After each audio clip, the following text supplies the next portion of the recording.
Hi friends, Karthika మాసంలో చివరి రోజు పోలు పాడ్యమి అంటాం. అసలు ఈ పోలు పాడ్యం అంటే ఏమిటి, అసలు ఈ పోలి ఎవరు, ఎందుకు వచ్చిందో అనేది ఈ కథలో తెలుసుకుందాం. ఈ వీడియోని ఎక్కడ స్కిప్ చేయొద్దు ఫ్రెండ్స్. నా ఛానల్ని కొత్తగా చూస్తున్న వాళ్ళైతే ప్లీజ్ సబ్స్క్రైబ్ చేసుకోండి ఫ్రెండ్స్. అనగనగా ఒక ఊరిలో ఒక ఉమ్మడి కుటుంబం ఉండేది. ఆ కుటుంబంలో 5 కోడళ్ళు ఉండేవారు. వారందరిలోకి చిన్న కోడలైన పోలికి చిన్నప్పటి నుంచే పూజలన్నా వ్రతాలన్నా మహా ఆసక్తి. కానీ అదే ఆసక్తి ఆమె అత్తగారికి కంటగింపుగా ఉండేది. తనంతటి భక్తురాలు వేరొకరు లేరని ఆ అత్తగారి నమ్మకం. ఆచారాలన్నీ పాటించే హక్కు ఆమెకే ఉంటున్నట్టు ఆమె అహంభావం. అందుకే కార్తీక మాసం రాగానే చిన్న కోడల్ని కాదని మిగతా కోడల్ని తీసుకొని నదికి బయలుదేరేది. అక్కడ తన కోడళ్లతో కలిసి చక్కగా నది స్నానం చేసి దీపాలను వెలిగించుకొని వచ్చేది. ఈలోగా కోడలు ఎక్కడ దీపం పెట్టేస్తుందో అన్న అనుమానంతో దీపం పెట్టేందుకు కావలసిన సామాగ్రి ఏది ఇంట్లో లేకుండా జాగ్రత్త పడి మరీ బయలుదేరేవారు అత్తగారు, అలాగే వాళ్ళ తోటి కోడళ్ళు. కార్తీక మాసంలో పోలి దీపం పెట్టకుండా ఉండేందుకు అత్తగారు చేసే ప్రయత్నాలు సాగలేదు. పెరట్లో ఉన్న పత్తి చెట్టు నుంచి కాసంత పత్తిని తీసుకుని దానితో ఒత్తిడి చేసేది పోలి. దానికి కవ్వానికి ఉన్న వెన్నని రాసి దీపాన్ని వెలిగించేది. ఆ దీపం కూడా ఎవరికి కనిపించకుండా ఉండేందుకు దాని మీద ఒక బుట్టను బోర్లించేది పోలి.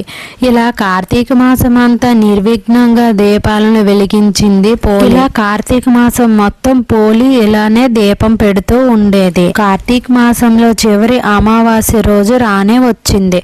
కార్తీక మాసం చివరి రోజు కాబట్టి ఆ రోజు కూడా నది స్నానం చేసి ఘనంగా కార్తీక దీపాలను వదిలేందుకు అత్తగారు బయలుదేరారు.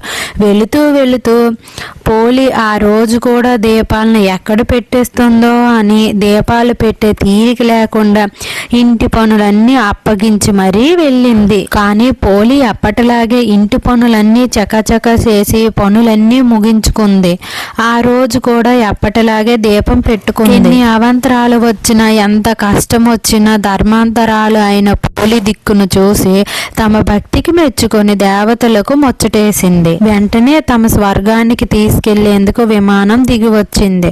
అప్పుడే ఇంటికి చేరుకున్న తమ అత్తగారు తోటి కోడళ్లను చూసి తమ కోసమే విమానం వచ్చిందేమో అని మురిసిపోయారు. కానీ విమానంలో పోలి ఉండడంతో హఠాసులయ్యారు. ఎలాగైనా తాము కూడా స్వర్గానికి వెళ్లాలన్న ఆత్రంతో పోలి కాళ్ళు పట్టుకుని వేలాడి ప్రయత్నం చేసిన ఉపయోగం లేకపోయింది. విమానం దేవదూతలు పోలికి మాత్రమే స్వర్గానికి చేరుకునే స్వచ్ఛమైన మనసు ఉందని చెప్పుతూ వారిని కిందకి దించేశారు. ఈ నేపథ్యంలో అమావాస్య రోజు పోలు పాడ్యమి రోజు నది స్నానాలు చేసి అరటి డొప్పలో దీపాలను విడిచిపెడతాం.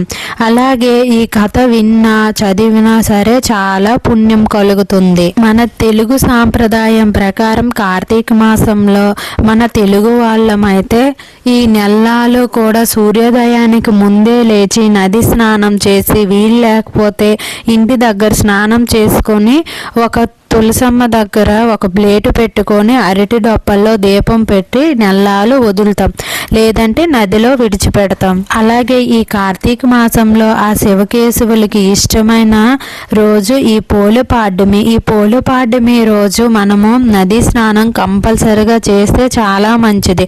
ఆ శివకేశవుల ఆశీర్వాదం ఎప్పటికీ మనకి ఉంటుంది. అలాగే దీపదానము, నది దగ్గర దీపదానము చేస్తే చాలా మంచిది. ఇంకా వస్త్రదానము, స్వయం పాక దానము, మనకి వీలైనంతట్లో ఈ దానాలు చేస్తే చాలా మంచిది.